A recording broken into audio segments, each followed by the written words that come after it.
Sebelumnya, sekelompok orang tak dikenal melakukan penyerangan di kediaman mantan anggota DPD RI asal Sulawesi Selatan, Lita Bren, Jalan Gunung Merapi, Kecamatan Ujung Pandang, Kota Makassar. Sejumlah kaca rumah maupun kendaraan roda 2 yang terparkir di halaman rumah mengalami kerusakan.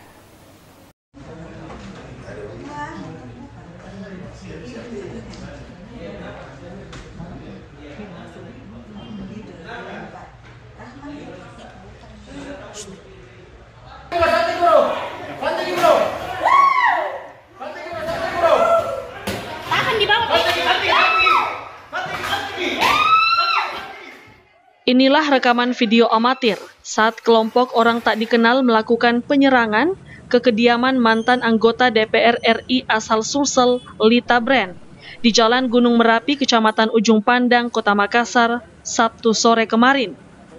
Dalam video, nampak seorang yang berada di dalam rumah berusaha menghalangi para pelaku untuk masuk dengan menahan pintu rumah yang terbuat dari kaca. Para pelaku kemudian menggedor-gedor pintu menggunakan bambu dan juga melakukan pelemparan batu sehingga membuat kaca pintu pecah. Usai melancarkan aksinya, para pelaku kemudian kabur. Polisi yang mendapat laporan langsung mendatangi lokasi dan melakukan olah TKP. Menurut kuasa hukum korban, pihaknya sudah melaporkan peristiwa penyerangan ini ke pihak kepolisian. Adapun kejadian ini diduga ada kaitannya dengan sengketa lahan yang berada di samping rumah korban. Yang kami persoalkan adalah kenapa pihak dari sebelah itu tiba-tiba datang menyerang, membabi buta rumah kami, rumah daripada klien kami. Dan saya rasa tindakan-tindakan seperti itu kan tidak dibenarkan dalam undang-undang konstitusi kita.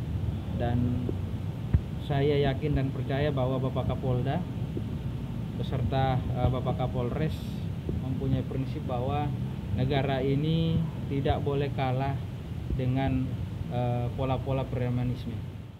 Akibat kejadian ini, sejumlah kaca di lantai bawah dan juga lantai 2 pecah. Begitupun dengan sepeda motor yang terparkir di halaman mengalami kerusakan. Rusma Wandirara, Celebes TV.